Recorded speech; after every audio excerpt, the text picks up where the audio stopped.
Welcome to the Thoughtful Leader podcast. My name is Ben Brearley. I'm a leadership coach and the founder of Thoughtful Leader. The Thoughtful Leader podcast is all about short, sharp leadership advice because thoughtful leadership is good leadership. Welcome to episode 287 of the Thoughtful Leader podcast. Now, in this episode, I'm going to give you my top 5 tips for introverted leaders. And thoughtful leaders are often introverted, like myself. So I think this will be a good one for you if you are one of those leaders. Let's get into this episode right now. Now, this topic is a really interesting one because most thoughtful leaders I talk to are probably, if I'm going to stereotype, on the quieter side or the introverted side of the spectrum. Now, introversion is characterized by a preference for low stimulation environments, such as, going for a walk by yourself or being solitary. And introverts often get their energy and regenerate by being in solitude, being by themselves rather than around a lot of other people. Extroverts are the opposite way. They get energy from being around others as well. And so thoughtful leaders are more likely to be introverted, but introversion is also on a standard deviation, like a bell curve in statistics. So what that means is the big meaty part of the bell curve is in the middle, which means most of us are going to be somewhere in the middle of that bell curve, which means we're probably going to be slightly introverted or slightly extroverted, as opposed to very introverted. But you do get some people who are right on the ends of those spectrums. So even as an introverted thoughtful leader, you will have extroverted qualities as well. You're not just a pure introvert where that's the only qualities and characteristics you have. So I thought I'd make that clear up front as well. So in this episode, I want to give you my top 5 pieces of advice for introverted leaders, which are things that I use with my coaching clients, but it is also things that I have learned over the years as an introvert. And I remember many years ago, I didn't really even know that the concept of introversion, extroversion really existed or was a thing. I just sort of thought, some people are quieter, and it was almost like a disadvantage or a lack of confidence. And sometimes people make assumptions about introverts that are quite limiting. So they'll go, they're quiet, so they wouldn't want to have this leadership position, or they wouldn't want this promotion, or they wouldn't do well in that environment, or they don't want to give a speech. And that can be really limiting. And so it's important to dispel some of those myths about introversion. It's not like a character flaw. It is literally about your preference for the environment and the level of stimulation you get in your environment, but also how you recover your energy. And as I said earlier, you recover your energy more from being in solitude rather than being around a lot of people. Now, as an example, I'm a rugby union fan. I love the Wallabies, which are the Australian rugby union team. I'm a big fan, but I watch it mainly on TV because I'm not really a fan of huge stadiums and with crowds of people everywhere. It's a high stimulation environment. So often I'll watch it on TV rather than go to the games themselves. Now, that doesn't make me any less of a fan. It just means that I prefer that low stimulation environment. And also you might say, you're quieter as an introvert. And then you go, you can put me on a basketball court where I'm playing basketball twice a week in a social team.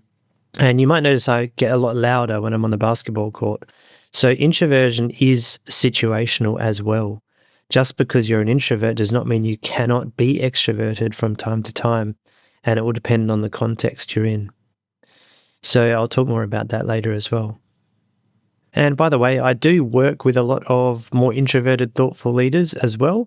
So if you think one-to-one coaching might be something that I can help you with, and we can work on some of your either confidence or trying to be more extroverted in different situations, and just to lead more comfortably and sort of more secure in your own skin as a quieter leader, feel free to get in touch. You can go to the show notes page, thoughtfulleader.com/podcast/287, where you'll see a link to my leadership coaching page. On that page, there's all my information in there about my general coaching approach. There's also a link for you to book a free coaching consultation where we can talk about whether coaching is the right option for you. And on that leadership coaching page, I also have my pricing details as well, because I like to be open about what I charge for coaching. So you can have a look at that as well. And please get in touch and book a conversation if you think coaching with me can help you. But now let's get into these 5 pieces of advice for introverted leaders. The first one I have for you is to protect your downtime. Now, for introverted leaders, downtime is super important. We already talked about introverts getting their energy from low stimulation environments and sort of solitude.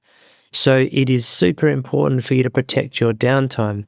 Now, what happens when introverted leaders do not do this is they start to lose energy, and it makes it harder to lead effectively because you are fatigued. Maybe your self-regulation is not very good. So maybe if you're frustrated, for example, you can't manage your emotional responses very well. And so it's really important to protect that downtime. Now, what I mean by that is, take a lunch break, go outside for 10 minutes and go for a walk by yourself, book a meeting room for yourself just to check your emails or to write some notes or do whatever you need to do so that you can have that quiet time for yourself. It's super important, and it's not a disadvantage for introverts. It's just something that's necessary to be able to protect your energy levels, because they're really important for you to be able to lead effectively. Without your energy being at a decent level, you're going to find it hard to lead. It's going to be annoying for you. People are going to pester you with stuff, and you're going to have to do things, and you will probably find it more difficult to show up motivated and to maintain your emotional responses. So protect your downtime. That's my number 1 tip. And how you do that is up to you, but make sure you don't ignore it and just pretend you can not do it. Because what I see happen sometimes with thoughtful leaders is they don't protect their downtime, and then they come home from work and they're absolutely exhausted. So then they go back to their friends and families and all those people, and they actually see the worst of them because they're so knackered after the day at work. So you don't want that. You want to protect your downtime throughout the day, because as introverts, you need low stimulation environments to recover your energy. The second piece of advice for introverted leaders is to get better at extroverted things and do them more. Now, like it or not, the world is quite extroverted. You see all these people speaking on stage and the loud people at work getting their opinions heard. The reality is you're going to have to do extroverted things sometimes to get your point across or to progress your career. And so you need to get better at those things. Now, what are some extroverted things? Well, one of them is public speaking. And as I've mentioned several times on the podcast earlier, I joined a Toastmasters club many years ago and went there for 2 years to improve my public speaking skills. It's a nice supportive environment, and joining Toastmasters was one of the best things I have ever done to this day, because I no longer worry about public speaking and I'm fairly confident doing it. And so that's an extroverted thing to do. I'm an introvert, but I can do it because I have the skills. So that's one example. It could be speaking up more in meetings, so you might have to practice that. It could be things like networking, going to networking events or doing networking activities. You might need to get better at those things as well. So just because you're an introvert, do not let yourself off the hook and say, well, I'm not going to do those because they're extroverted things, because you will just limit your opportunities. So what I'm not saying is you should be an extrovert. That's not what I'm saying. What I'm saying is you need to be able to do extroverted things from time to time, because they are very handy for progressing your career or getting your opinion or voice heard. So make sure you work on doing more extroverted things from time to time. Another thing that I'd suggest, this is number 3, is some thoughtful leaders tell me that their boss has come to them and said, oh, you need to speak up more, or you need to be more outgoing. And obviously that sounds like criticism in that, well, I'm an introvert, so it's not really fair to say that to me. And I agree. But what I would suggest is sometimes people give this sort of criticism about you need to speak up more, you need to be louder in meetings, or you need to lead your team, more extrovertedly. I mean, no one's ever said that sentence, but you know what I mean.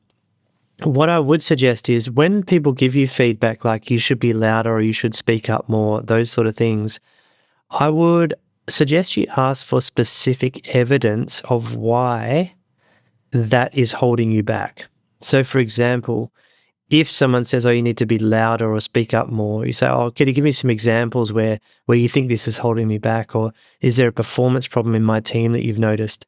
So ask for more detail and basically turn it back on the person who's giving you that feedback and hold them accountable for standing behind that feedback.